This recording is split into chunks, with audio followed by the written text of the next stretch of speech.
Just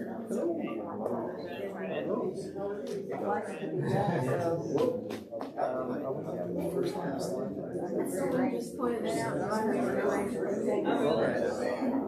Remind me to announce.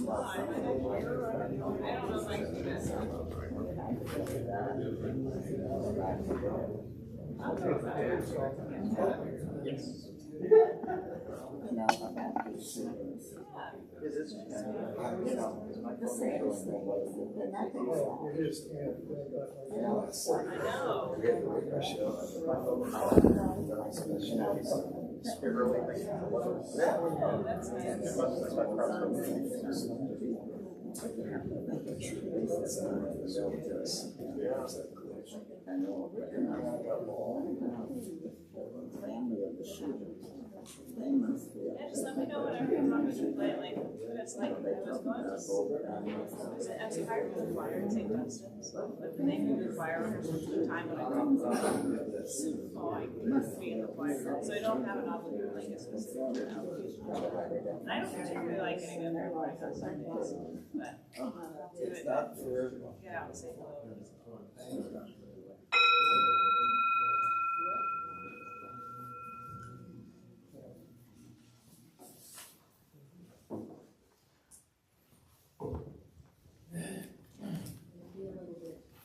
Good morning. Good morning. Welcome to Auburn Unitarian Universalist Fellowship, located on occupied ancestral land of the Muskogee Creek Nation, and in and housed in a building constructed by free, formerly enslaved African Americans. My name is Jim Bradley, and I am your service associate today. And I'd just like to add something that's not in the script. I feel a great honor to be service associate for the very first service that Reverend Chris is giving as an installed minister of our fellowship.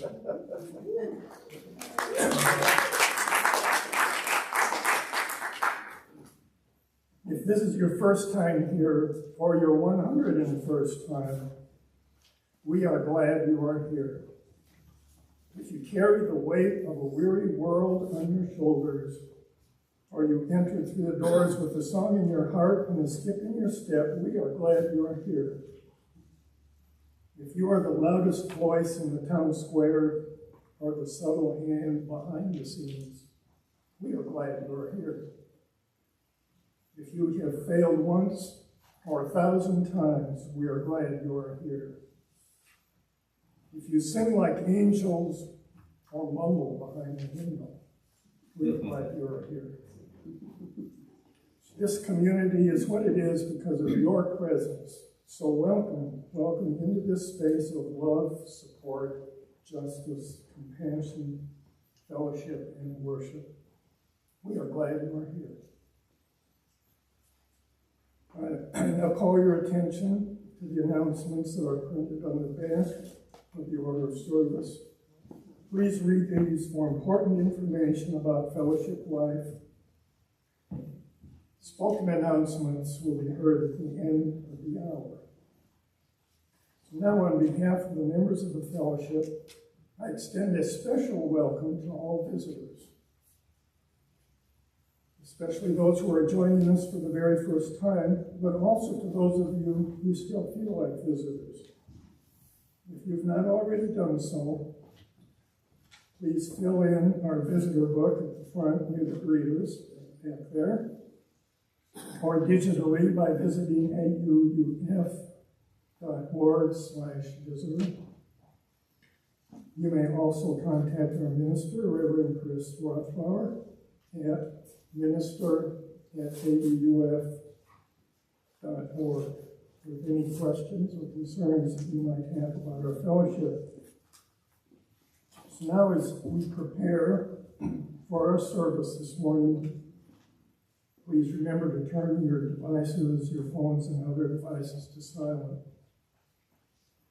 And now let us move into the service willing to be authentic with each other, honest within ourselves, and open to connection in all its forms.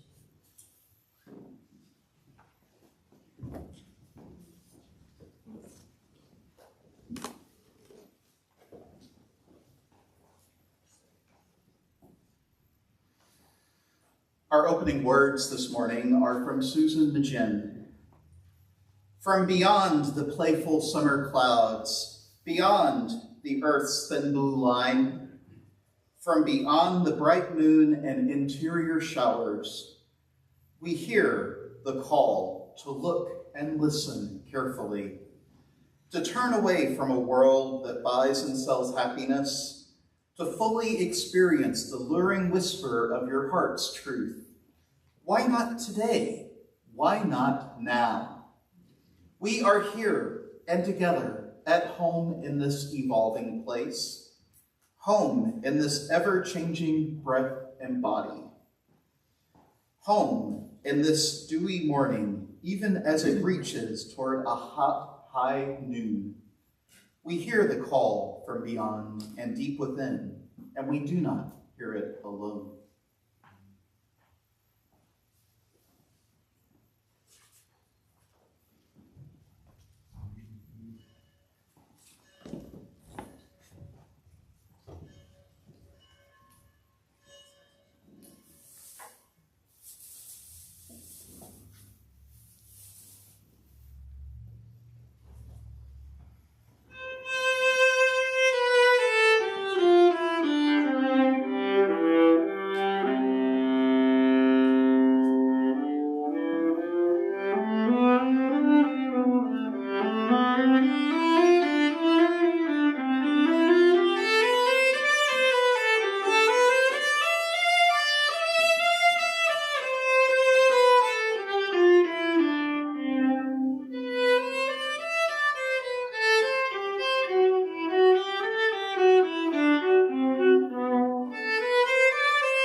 That was beautiful.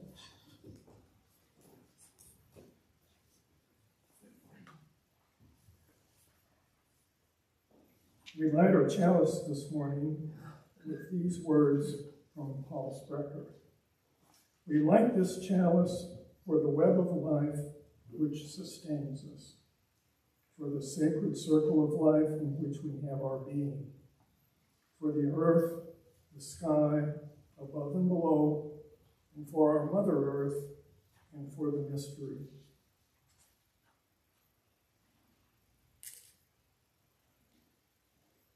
And as is our tradition, we also light a candle in solidarity with those families separated at our southern border.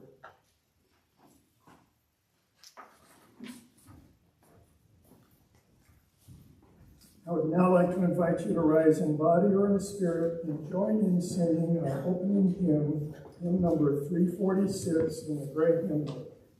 Come sing a song with me.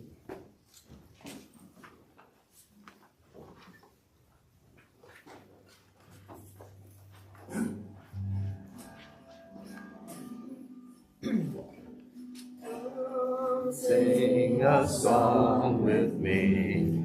Come sing a song with me. Come sing a song with me, that I might know your heart. And I'll bring you hope when hope is hard to find. And I'll bring a song of love and a rose in the winter time. Come dream a dream with me. Come dream a dream with me. Come dream a dream with me, that I might know your mind. And I'll bring you hope when hope is hard to find. And I'll bring a song of love and a rose in the winter time. Come walk in rain with me. Come walk in rain with me. Come walk in rain with me, that I might know your mind. And I'll bring you hope when hope is hard to find. And I'll bring a song of love and a rose in the winter time. Come share a rose with me. Come share a rose with me. Come share a rose with me, that I might know your mind. And I'll bring you hope when hope is hard to find. And I'll sing a song of love and a rose in the winter time.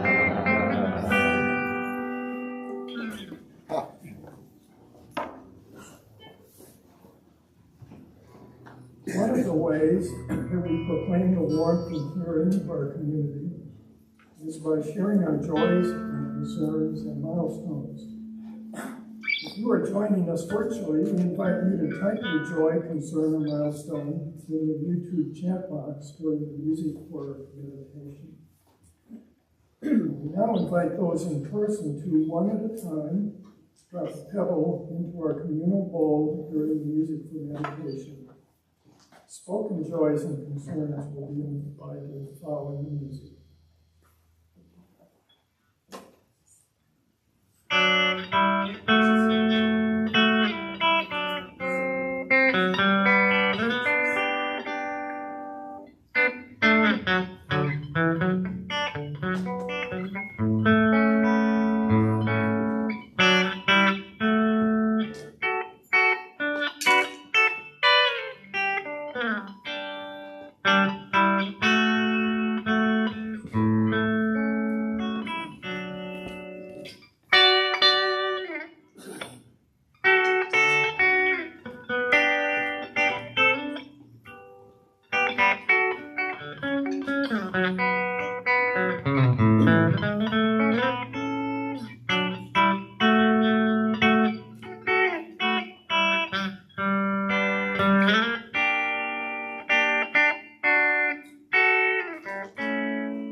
Now we have our spoken joys and concerns. We have a Christmas concern.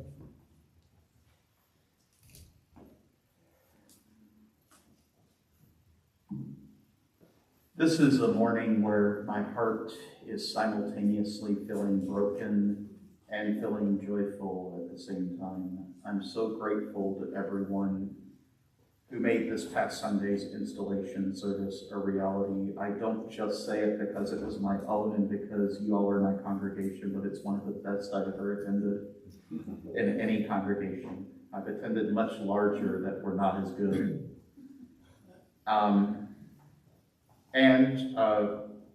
Along with that, if you haven't seen, we were front page of the Auburn Villager this week. So make sure to check that out. There was a couple of nice quotes from Marcia Rossi and Conrad Ross and Emily Levant in there. But at the same time, of course, the next day after my installation was the horrible news out of Texas. And I've refrained on saying a lot about it this week because the feedback that I've been getting is that the constant stream of news about it is really traumatizing parents and families. And so I won't go very deep into it this week, but that is coming. But what I would do is ask us to hold one another in our various tender spots as we're hearing about about the tragedy of this and just the massive scale of it and the way it happened and the way it was allowed to happen. So I would just ask that we have a moment of silence now for and honor those who lost their lives.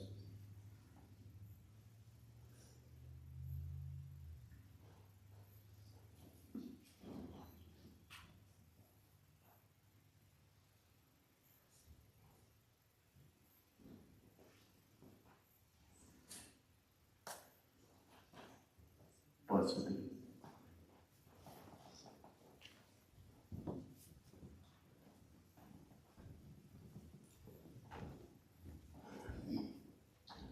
My name is Richard Sheldon. I have an 11-year-old granddaughter who lives and attends school in Uvalde, Texas. Fortunately, the school where the tragedy occurred was not her school. And so we're all very much relieved, and of course we're saddened by the events of the tragedy.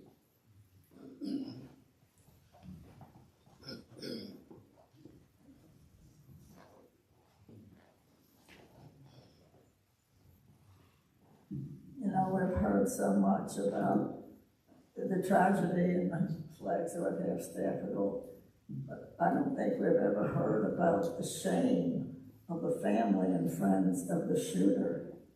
They must be just so ashamed and, you know, I mean, well, I have something else to say.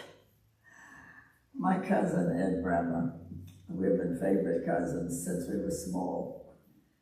And I hate to say, they're Republicans.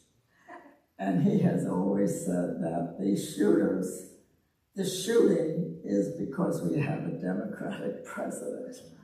Now go ahead and laugh. But I don't argue with him. We get together about every 4 years. And we love each other and we don't argue. We you know, I don't say you're wrong, and you know, because we have a lot of love for each other. Well, I have a concern. I'm flying up alone to our little New Hampshire cabin on June 12th. And neighbors are gonna meet my plane in Manchester, New Hampshire. But instead of getting someone to come to the house and take me to Atlanta's airport, I was afraid that group transportation would not have room for me, so I quickly made a reservation. But I need someone who will be willing to get up very early. I have to be at Groom's at like something like 6:30 in the morning on Sunday, June 12th. Is there anybody who would get up that early? And it's very near my house. Is there anybody that would, do you get up that early on Sunday? Thank you. Okay, I'll talk to you later about it. Thank you. Okay.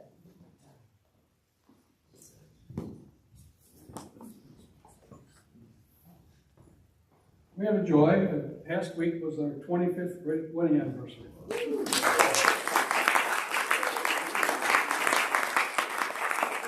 We figured out that between the two of us, we've been married a combination Almost 100 years. of almost. Yeah.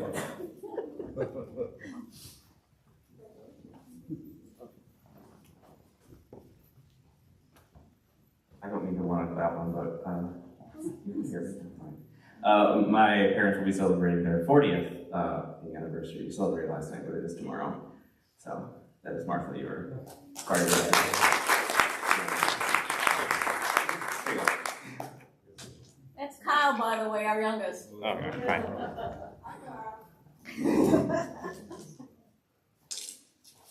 I have a surprise, Joy. I looked down at my phone and had a text message from my brother saying, "I'll be at your house in an hour." What? He's taking my nieces to Lake Martin, and he was like, "I just realized how close your house is to where I'm taking them, so I'm going to drop by." So, yay.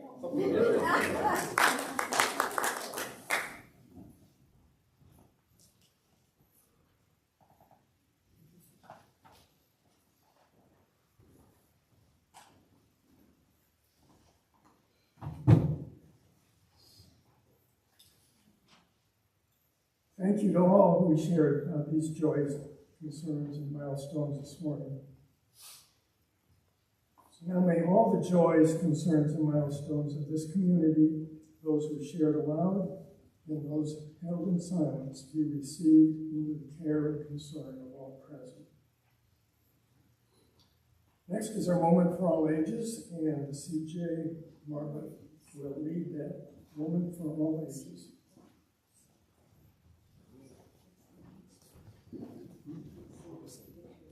Good morning. If you've been watching the screen bounce around up front, you definitely knew somebody that didn't know what they were doing had the iPad, and that was me.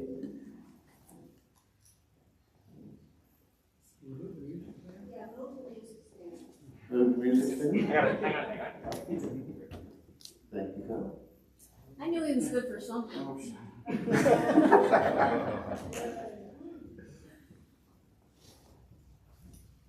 My name is Levi, and I always tell the truth.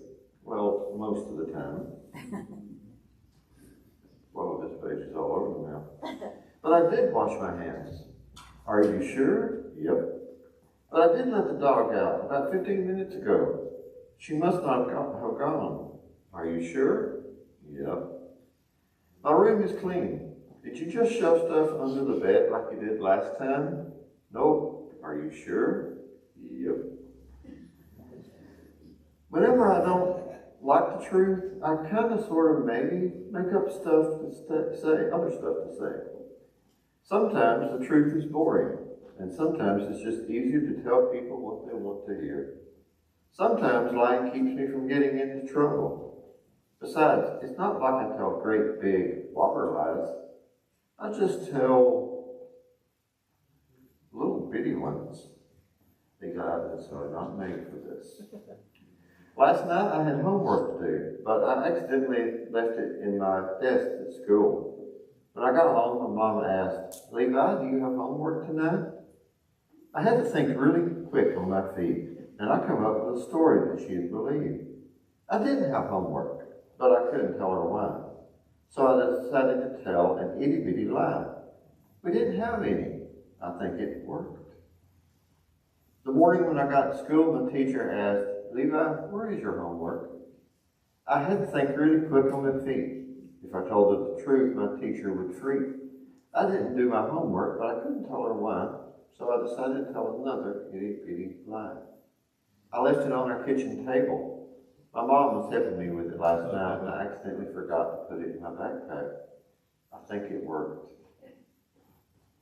At recess, all of the cool kids were talking about where they have been and where they're going. We're going to New York City over Thanksgiving break. We're going on a cruise to the Bahamas over winter break. We did that last year. This year we're going skiing in Utah. I had to think really quick on my feet. I just didn't want to seem like a geek. I looked down at the dirt and up at the sky, and then I came up with a great big fat lie, almost a whopper. My Uncle Jim is going to be one of the first people to spend a week on the moon, and he told me that I could go with him. Nuh-uh, you all right, Levi? Or should we call you Levi? I don't think that would work very well. The rest of my day went pretty well. I only had to lie a few more times. Bingo, Levi, I only called 3 numbers. But this is my pencil. I brought it from home. My grandma's name is Edith, and she gave this pencil to me last week, I swear. Yeah, right, Levi. Nope, it wasn't me. I never logged on to that game site at school. I was just doing my math. Yeah, right, Levi. I didn't do it, I promise. I was just standing here, and this great big huge bumblebee flew in the window and hit a flower head and knocked your face onto the floor. Yeah, right, Levi. I'm pretty sure that's not what happened, my teacher said. At the end of the day, my teacher handed me a note. Make sure your mom gets this, Levi. Okay, I will. When I got home, my mom said, Levi, you're looking a bit gloomy. How was your day? Good, I said. Your teacher called and said to expect a note from her. Do you have it? I had to think really quick on my feet. If I told the truth, my mom would just freak. I threw the note away, but I couldn't tell her why, so I decided to tell another little lie. I can't find it. I think it must have fallen out of my backpack on the way home from school. Are you sure? Yep. At first I thought it had worked, but then my mom said, Levi, when you tell a lie, your inside sun goes away. Then a lying cloud forms and cleans up your day. Telling one lie leads to telling another. You've lied to your teacher, you've lied to your friends and your mother. You've lied at school, you've lied at home. And right now, son, you're lying up a storm. But Mom, there are no buts about it, Levi. You've been caught. You must start telling the truth, and this lying has to stop. I realize that you might think it's easier to lie, but telling lies will hurt you, and let me tell you why. Whenever you tell a lie, your inside sun goes away. Then a lying cloud forms and glooms up your day. Each time you tell a lie, another cloud starts to form, and before you can stop it from happening, your inside starts to storm. Lying causes your friends not to trust you. They'll just start to push you away. And then you'll feel all alone because no one will want to play. You won't be very happy if you don't have an inside sun, because when you tell lies to others, your life just isn't fun. Do you ever lie? Yes, I've told lies before. Just last week, I told a man in the movie booth that you were 2 years younger than you actually are, so you pay less for your tickets. But when I sat down to watch the movie, my inside sun went away. Clouds come up and made me feel bad, and it just about ruined my day. I got outside of my seat and told the man that was sitting at the booth.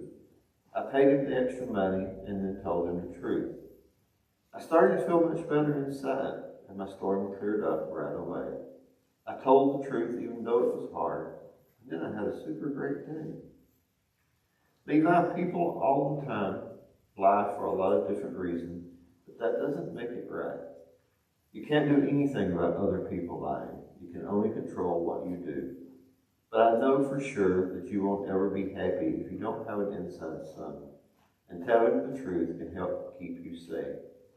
I know you don't like your stormy inside, and if you want it to go away, don't lie to yourself and others. Tell the truth and start today.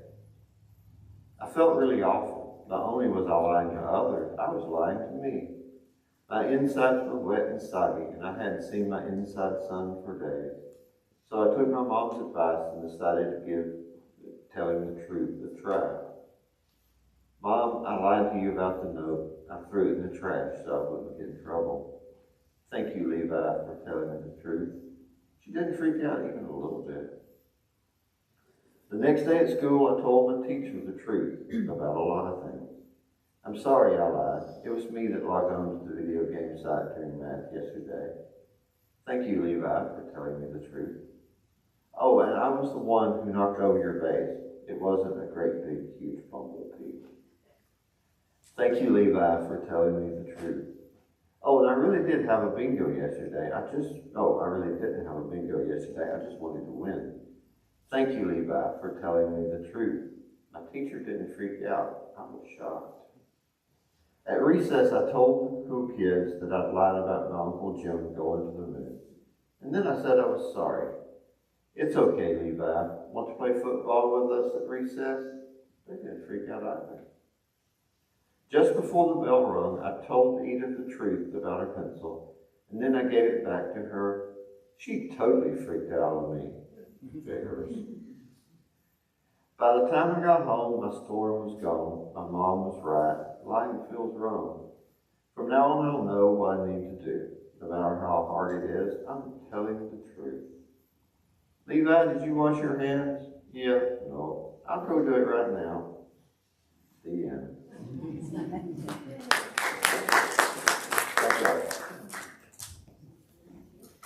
May your minds be open to new learning.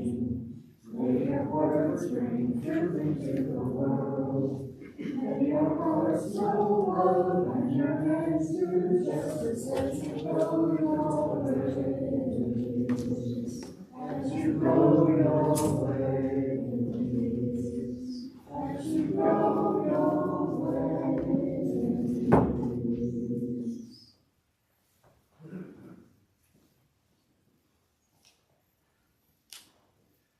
Please join me in the spirit of contemplation in whatever way feels right with these words by Lynn Cox.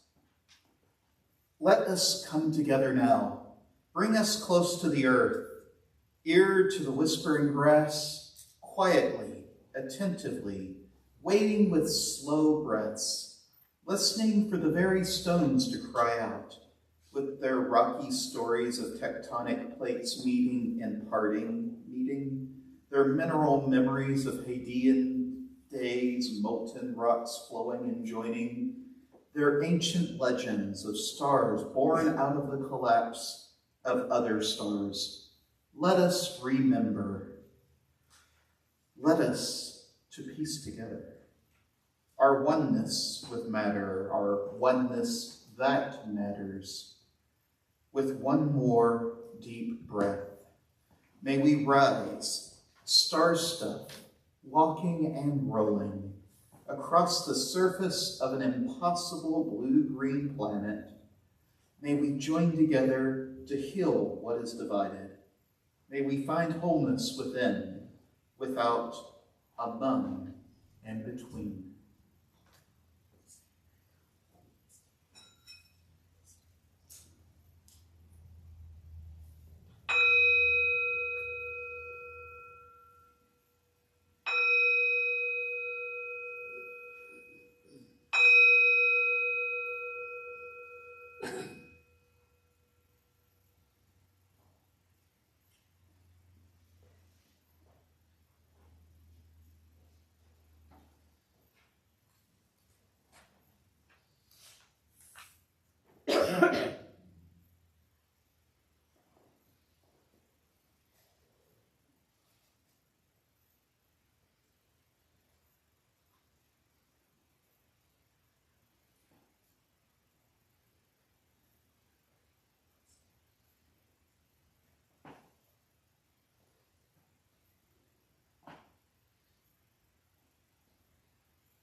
Blessed be.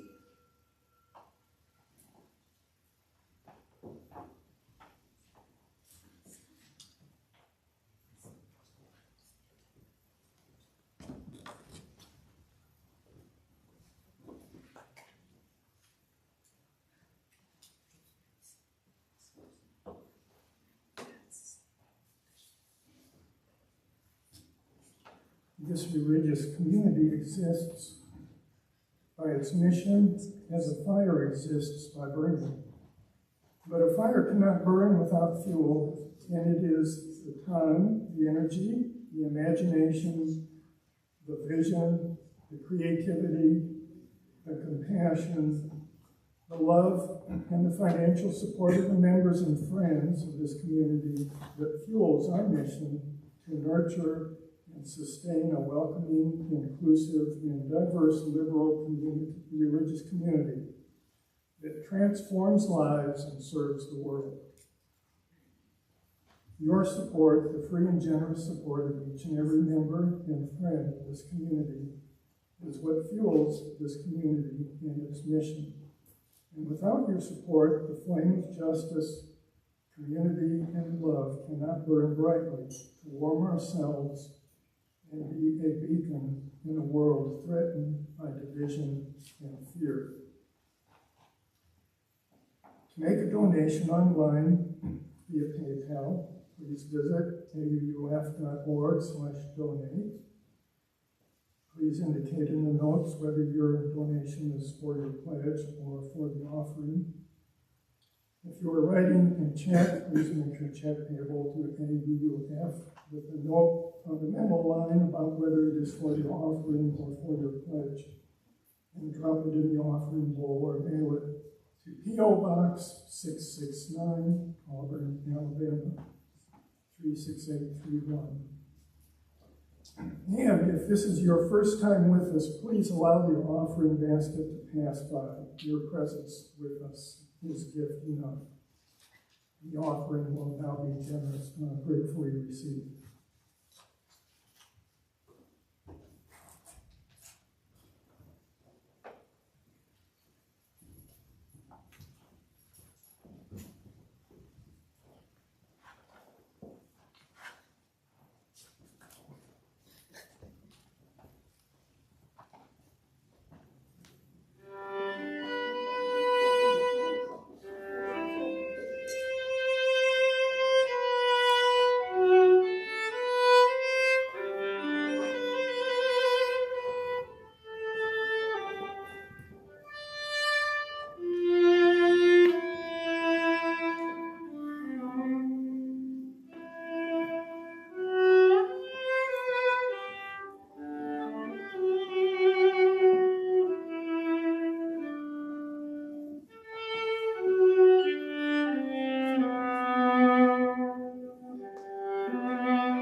Our reading this morning is from World as Lover, World as Self, a book by Joanna Macy.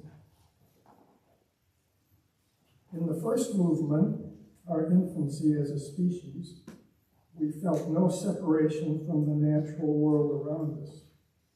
Trees, rocks, and plants surrounded us with a living presence as intimate and pulsing as our own bodies. In that primal intimacy, which anthropologists call participation mystique, we were as one with our world as a child in the mother's womb. Then self-consciousness arose and gave us distance on our world. We needed that distance in order to make decisions and strategies, in order to measure, judge, and to monitor our judgments. With the emergence of free will, the fall out of the Garden of Eden, the second movement began, the lonely and heroic journey of the eagle. Nowadays, yearning to reclaim a sense of wholeness, some of us tend to disparage that movement of separation from nature. But it brought us great gains for which we can be grateful. The distanced and observing eye brought us tools of science and a priceless view of the vast, orderly intricacy of our world. The recognition of our individuality brought us trial by jury and the Bill of Rights. Now, harvesting these gains, we are ready to return. The third movement begins. Having gained distance and sophistication of perception, we can turn and recognize who we have been all along. Now it can dawn on us, we are our world knowing itself. We can relinquish our separateness. We can come home again and participate in our world in a richer, more responsible, and poignantly beautiful way than before in our infancy.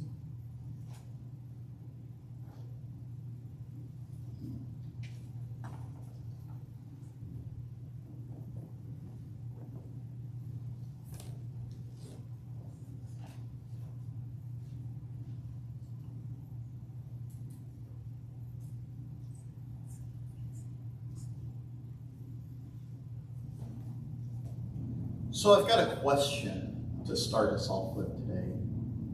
How many of you over time have accumulated a lot of stuff in your house?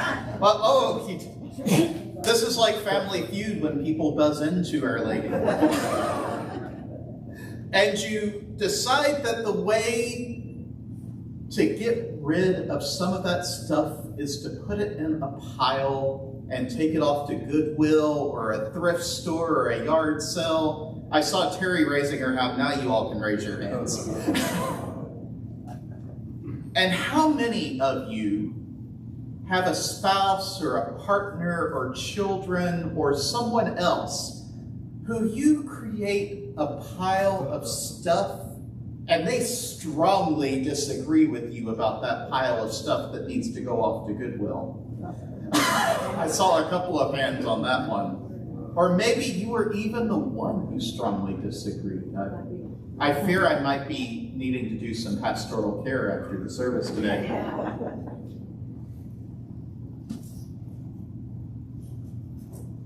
What this shows is different people value different things for different reasons. If we were to up this metaphor for a second, I want to imagine for a second, what if I was to tell you that next Sunday we're going to build a bonfire in the middle of this congregation and we're just going to roast marshmallows and have a good old time? Well, I know the way that people in this congregation love this building, so I suspect I might have a few angry emails this week if I was to do that.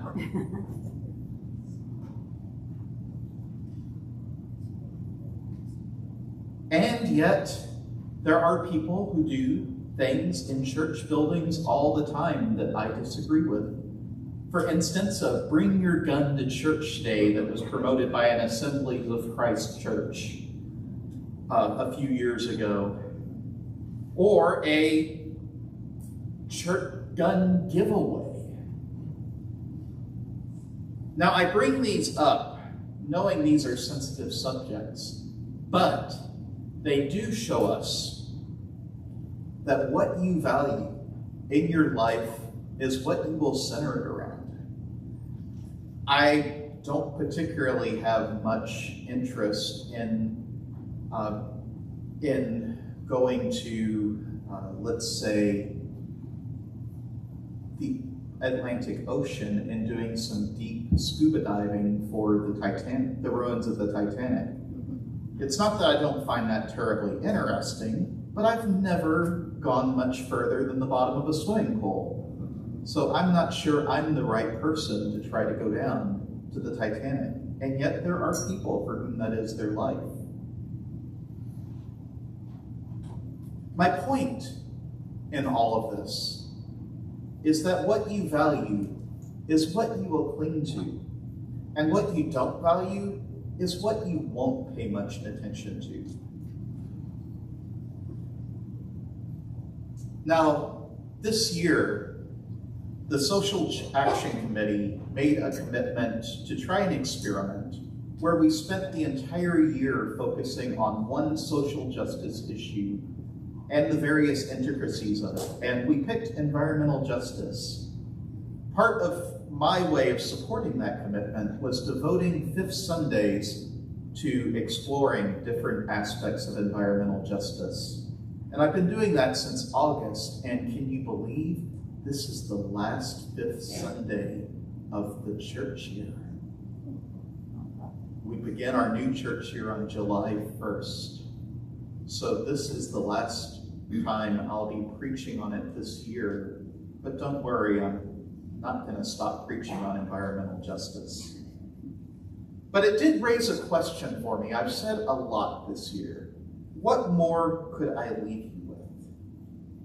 And I decided that what I want to leave you with is some concrete action for how to look at our world, especially in the midst of what could be termed climate despair. Climate despair, if you're not familiar with the term, is the idea that we've gotten ourselves into such a quandary with environmental justice that we feel like there's nothing we can do. In fact, it's not much of a theory at all. Psychologists and other counselors and mental health professionals report that for the first time in their practices, they are having people come in with signs of depression and anxiety because of the state that the world is in and because they feel powerless to stop it. In some ways, this shouldn't be surprising. Environmental justice is a huge, huge thing to have to take on.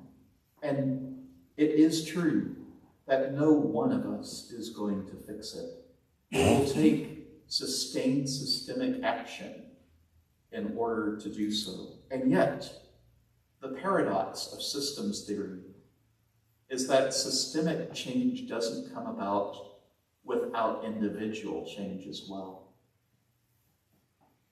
To give an example,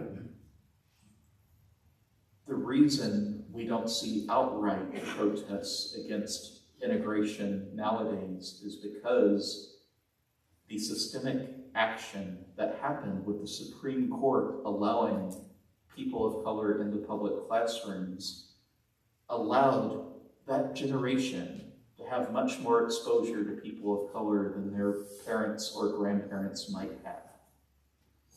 So while individual action is not enough, and we should absolutely be pressing our elected officials for more, and I say elected officials as elected officials of all parties because let's face it, none of them are doing enough. it will also take individual action, both to sustain us and to give us a reason to keep fighting, even when things seem hopeless.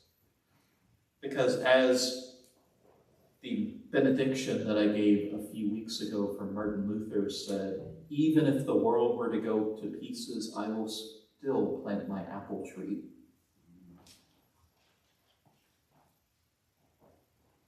So, I bring to you this morning a social reformer and eco-theologian who's been extremely influential to my path, and that's Joanna Macy. Macy, like many depth psychologists, believe that there are practices that we can each take in order to better prepare ourselves to work for that systemic action that will sustain us. She was born in 1929, and she's been writing these books since the early 80s, if you can believe that. She essentially found her saving call within the religion of Buddhism.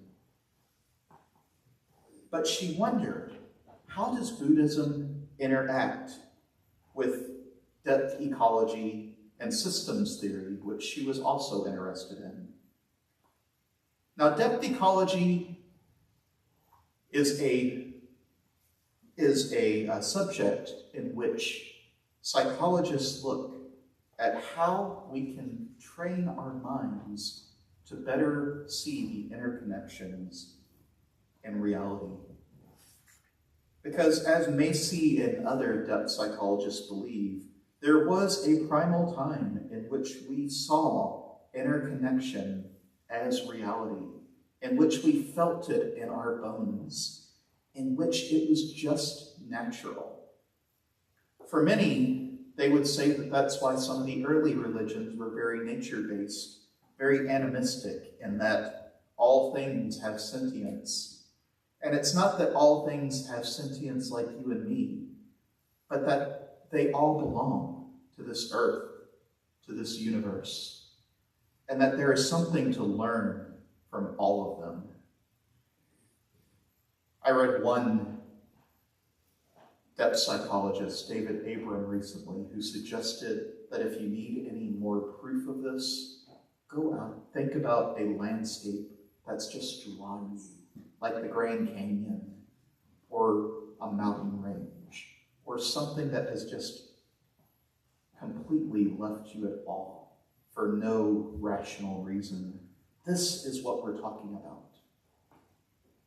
In that landscape, that mountain range, that scene was pulling you in. It's the idea, as Abram says, that all things have the capacity for speech. Not speech in the same way I'm speaking, but speech in that we have a lot to learn from the natural world that we've forgotten with all of our technological advancements. There is no greater proof in this than the number of species that are going extinct on a daily basis because we've forgotten the truth of interconnectedness. The problem, as you heard in our reading this morning, is disconnection. Now, I love Joanna Macy because she takes a very nuanced approach to this. She's not going to tell you that what we've been through in the last couple thousand years is all bad. Certainly not. I am certainly glad that I could wake up this morning and in a nice, comfortable apartment, free of disease and free from infestation, and be able to come in here and see all of you this morning. I'm glad that I can go down to Kroger and pick up my food rather than saying that I need to go out into the forest today and find something to eat. Certainly, the last the technological advancements of our civilization have brought a lot of good to the world. And yet they still distanced us from the world, didn't they? The price of disconnection is that we've learned to see ourselves as not being a part of the natural world. I talked about this a little bit when I talked about human supremacy back last year. The idea that we just exist and everything else exists to be able to serve us. It led us away from that primal sense of interconnection and towards a world where we forgot that our destinies are intertwined. As Joanna Macy says, it is the delusion that the self is so separate and fragile that we must delineate and defend its boundaries, that it is so small and so needy that we must endlessly acquire and endlessly consume, and that as individuals, corporations, nation states, or a species, we can be immune to what we do to other beings. And indeed, our exploitation of the world is having drastic consequences, not just on other species, but as we've heard in several sermons this year, on ourselves as well. And when we start to look at other things as exploitable, it becomes easier to exploit other humans as well. So this is the unique approach to Joanna Macy. There are people in the world who would tell you that what we need to do is just abandon all that we have and go back and become hunter-gatherers again. I'm not sure about you, but I'm not sure how long I'm going to live as a hunter-gatherer. Joanna Macy is not one of those people. She thinks that we need to look for a third way. A way to retain the best of what we've gotten from our civilization and make it sustainable so that future generations will be able to not just survive, but thrive. She believes that so many people today are feeling the feelings that they are because they are feeling disconnected from the world. We need to find a way to reclaim that interconnectedness that is within us. That connection isn't enough, though. We need a reason to seek to transform the world. Remember my metaphor with the goodwill? If you don't have a reason to get rid of something, if you still feel like it belongs, you're probably going to fight to protect it. If Ralph takes some of Laura's stuff and tries to cart it off to Goodwill, I'm going to be getting a phone call asking for some pastoral care. I'm picking on them, but as far as I know, that's not an issue.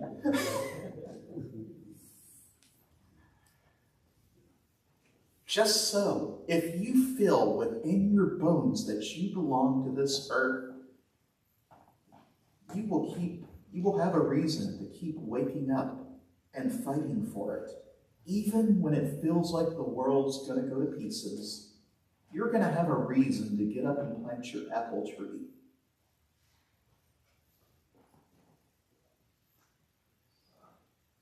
Macy calls this active hope. She says active hope is not wishful thinking. It's not waiting to be rescued by some savior. Active hope is waking up to the beauty of life on whose behalf we can act. We belong to this world, she says. The web of life is calling us forth at this time. We've come a long way, and we are here to play our part. And with active hope, we realize that there are adventures in store, strengths to discover, and comrades to link arms with. Joanna Macy has, for about the last 40 years, called this work the work that reconnects, because she sees it as work that helps us reconnect to our birthright of interconnection and helps us rediscover our place in the universe. It's a combination of practices, workshops, and meditations that help us experience our connection to the universe and with our emotions and despair about the state of the universe. It's not denying that despair, not pushing it aside, but it's rather finding reasons to go on even with that despair. Because I don't know about you all, but this year, these last few years, I've felt myself despairing, and yet I've continued to go on because I have something to fight for. She believes that this personal work will move us towards collective action. The work that reconnects helps us work through our emotions in order to be able to work towards changes. And honestly, she believes that those changes are important, even if that work is important, even if change is impossible. She's still doing the work that reconnects, even now in her 90s. She just released a brand new edition of World as Lover, World as Self, and in her new preface, she sounds much less optimistic than she did in the early 80s, and yet she still goes on. Because even if there is but the slightest chance that we might find a way to persevere, it is worth that chance. Because what else can we do?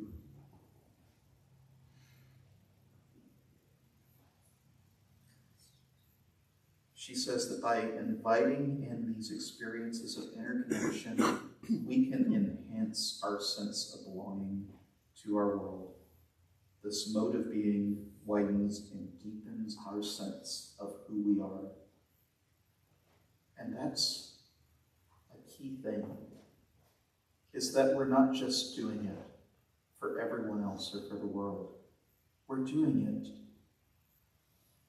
in many ways for very selfish reasons. I would like to live to be as old as Joanna Macy is and still have the energy she does to fight. But that's not going to happen if we don't have an earth for us to live on.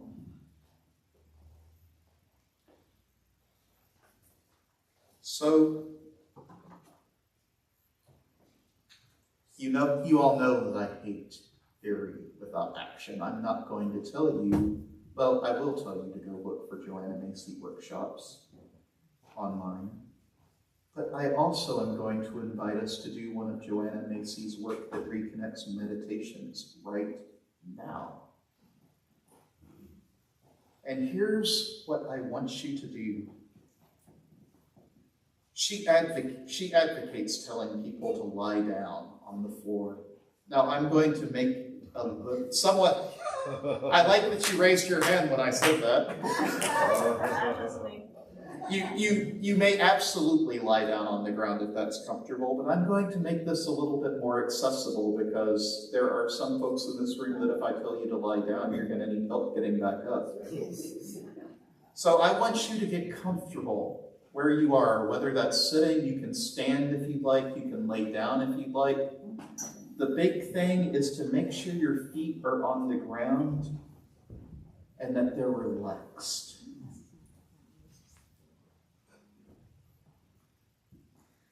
I want you to feel your breathing in your lungs and your abdomen.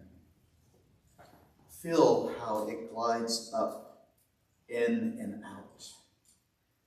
The oxygen ignites every cell, stirs it awake as it burns in the metabolism of life. Extend your awareness deep within and feel that energy.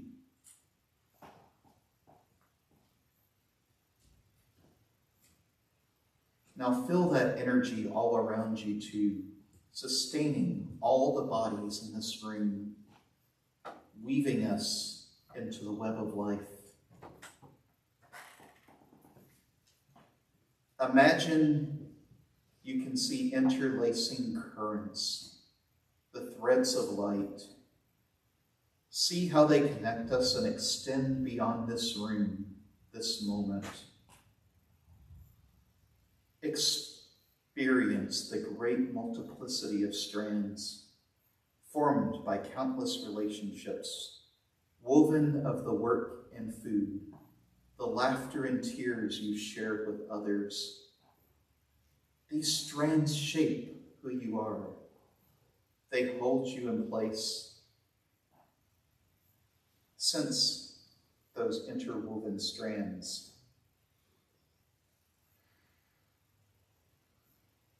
The web sustains your bones and blood and skin, concocted so intricately out of the food you have eaten, out of grains, vegetables, fruits, nuts, the soil that yields the grain for your bread, the boughs of the tree, the bare apples for you, the hands that plow, sow, reap, gather. They are all part of your body now.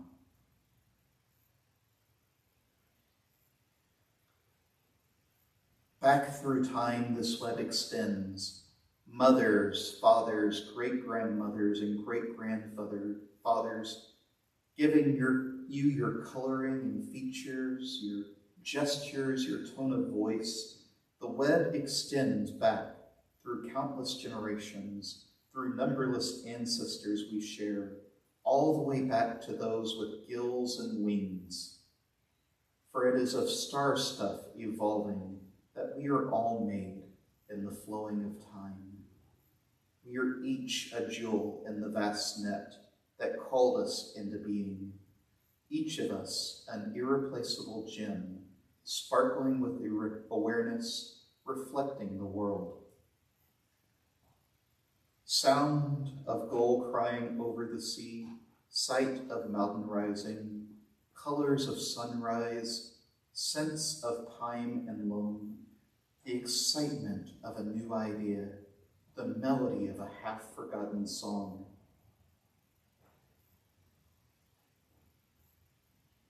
There is pain, too, coming in along the strands of the web. A friend with cancer, an oil spill coating the beach, an Iraqi mother weeping for her lost children. Do not shut them out. They live in the web of this planet time too. Open to these sorrows. Breathe them in so the channels may stay open for the flow of energy and life and change. If we block the pain, we block the joy as well. There is power in the flowing of this fluid net, love that has enriched us and love that we give. Feel the caring and love that flow through you.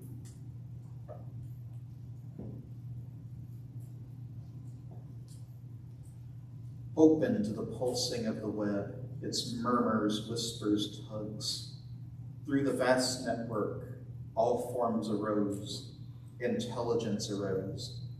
It shaped you as it shaped the mockingbird and the deep-diving trout. You are of it, even to the terrors we've unleashed now. Open to it all, unafraid, relaxed, alert. We are the universe knowing itself.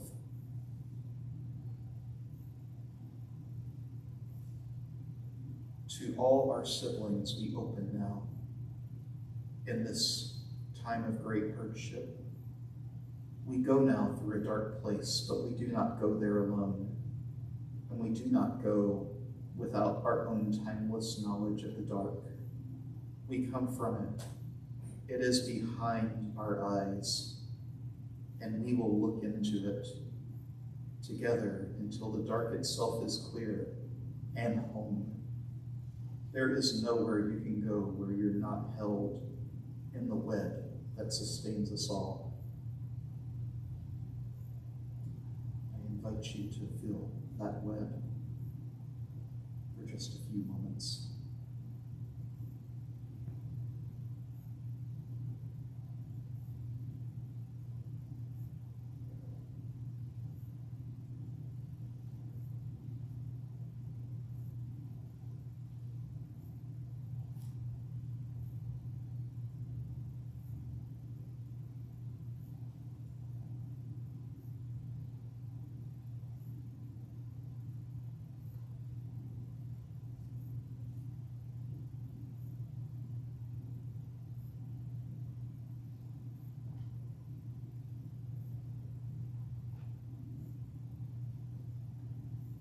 Still sensing this connection through space and time, we stir and stretch now. If you've closed your eyes, slowly open them. Slowly feel yourself coming back into the room. If you've moved, feel free to, as you are ready, to go back to your seat.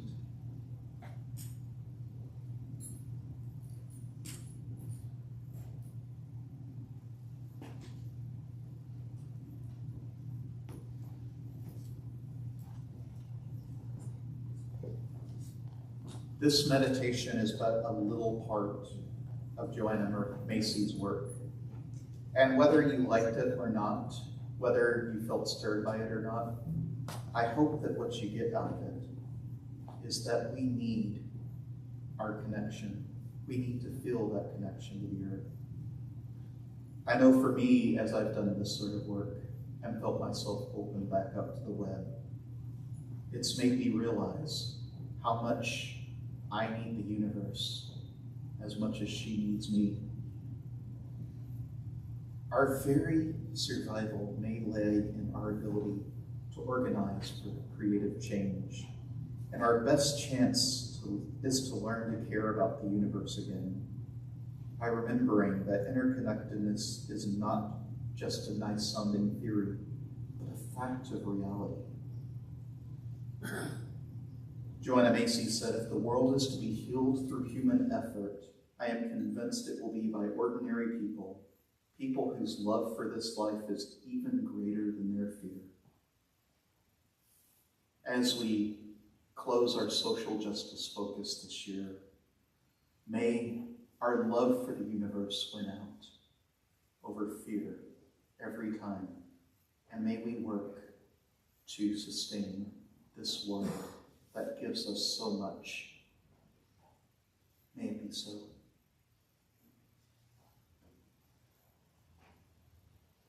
Our closing hymn this week is a familiar one if you were at the installation last week, but I couldn't help but use it because it's so appropriate this morning. So I'd like to invite you to rise in body or in spirit and join in singing hymn number 298 in the great hymnal, Wake Now My Senses. We'll be singing verses 1, 3, and 5.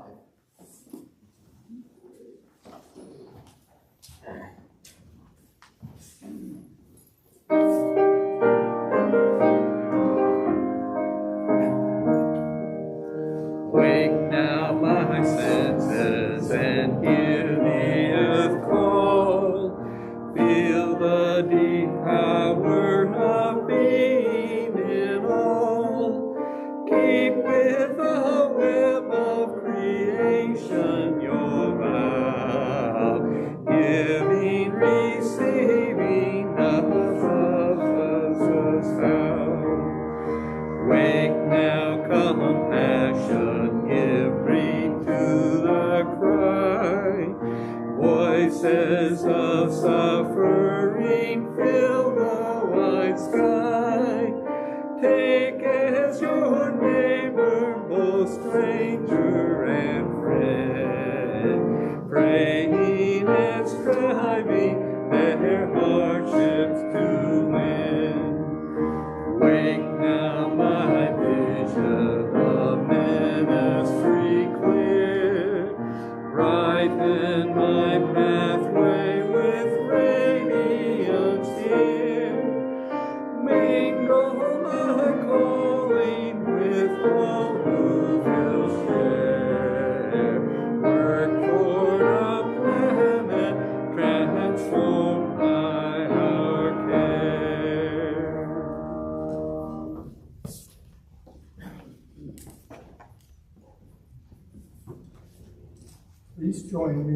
in extinguishing our chalice. You'll find the words in your order of service. We extinguish this flame, but not the light of truth, the warmth of humanity, or the fire of commitment. These we carry in our hearts until we are together again. Please be our guest today after the service for our coffee hour outside near the Bush Center. This is an opportunity to chat with people about the service or just how your week is gone. If you are not signed up for our email list, please make sure to do so to receive updates about ways to connect. You can find information on signing up at our website, awf.org/subscribe. Does anybody have spoken announcements? So come forward. You may be seated during the announcements.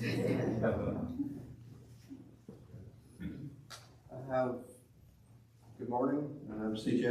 I had one short announcement. Thursday morning at 8 a.m. in Campbell, Alabama, if y'all want some vegetables, we're having a farmer's market that's starting. And it's going to be ongoing from now until October, and that's every Thursday at 8 a.m. And it's at Mount Lovely Baptist Church. It's just down the street from the First Universalist. You can easily find it on Google. And that's Mount Lovely.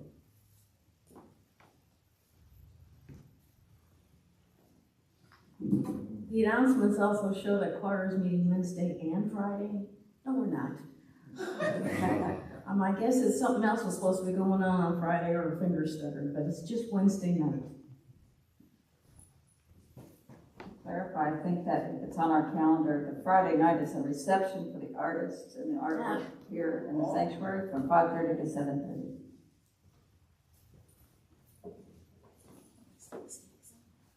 Just another reminder that the 26th of June is going to be our poetry service. So if you've really been trying to perfect your haiku, come share it. Or if one's lyrics are the only thing sustaining you right now, come share it with us.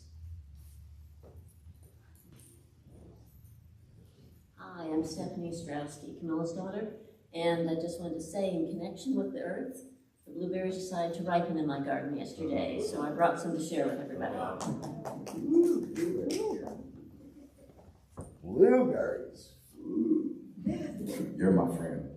Thursdays are happening, right, Emma? Yes. Okay. What's the official name of this?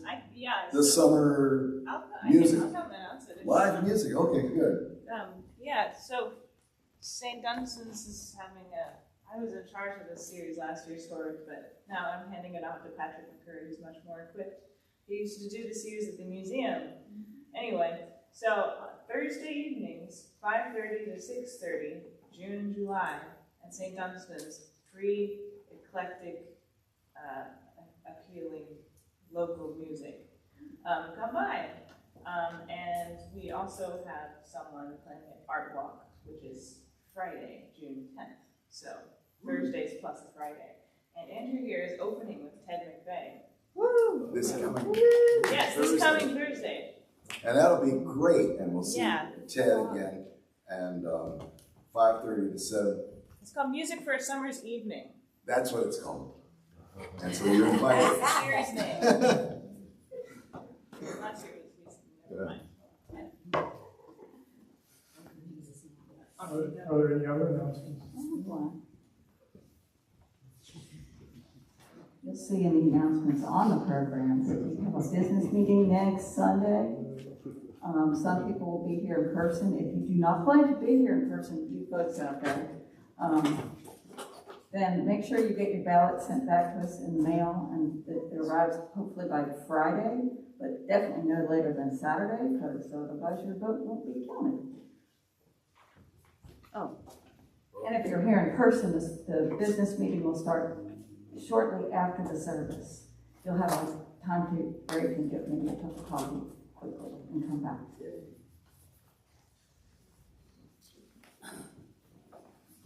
Any others? Okay, please join us now for our song benediction. To the world, peace,